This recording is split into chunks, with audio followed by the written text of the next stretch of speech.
President Trump has said in that clip and at other times during the campaign trail, he has said he's going to end the war in one day. He also suggested in that clip that he's going to end it before he even becomes president. These are pretty grandiose claims. It's a very complicated conflict. What I do think he'll probably try to do is do one-on-one diplomacy with President Zelensky and with President Putin. He will try to get the best deal possible, but what he will also recognize is that each side has demands that the other side is not willing to agree to. It's a very intractable conflict.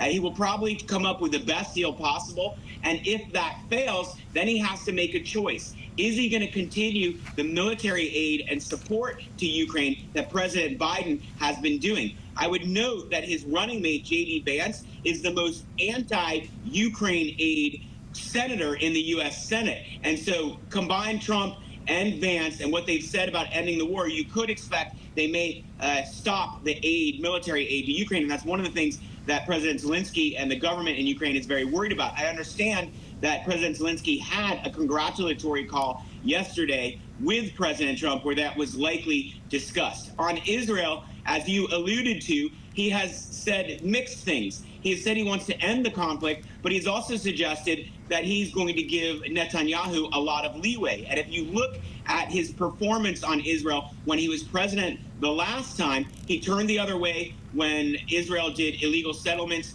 in the West Bank and the Palestinian territories. He moved the embassy to Jerusalem when no other country had done that. So you could think that he may give Netanyahu even more of a free hand than President Biden has given.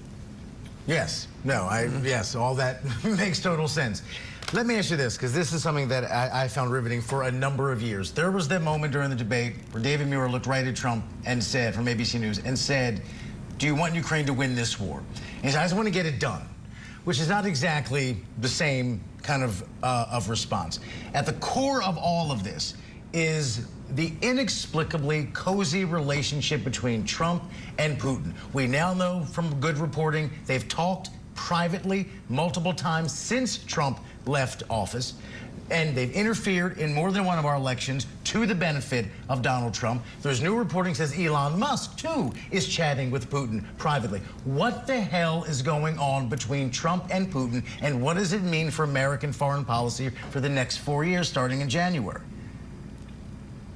Well, I was astounded, too, that Trump could not just say he wanted Ukraine to win, because that's not even committing the U.S. and to him providing aid and assistance to Ukraine. It's just noting what most in America feel, which is that we want Ukraine to prevail against the illegal invasion by Russia because it impacts our own security and it impacts the security of our allies in Europe. You also noted, and this came out in Woodward's book, that Trump and Putin have been apparently talking at least 7 times since Trump left office. And you have to wonder, what were they talking about? First of all, because President Trump is not president, if he's engaging in actual discussions and negotiations with Putin, that could be breaking the law, and certainly it's at least undermining the Biden administration's contacts and discussions with Putin. So all of this is kind of up in the air now, and it will remain up in the air, I think, during this interim period when President Biden is the lame duck. He's still the person in charge of our relationship with Russia. He's still the commander-in-chief. But Trump has said he already wants to start working on this before he gets sworn in on January 20th. What do you make of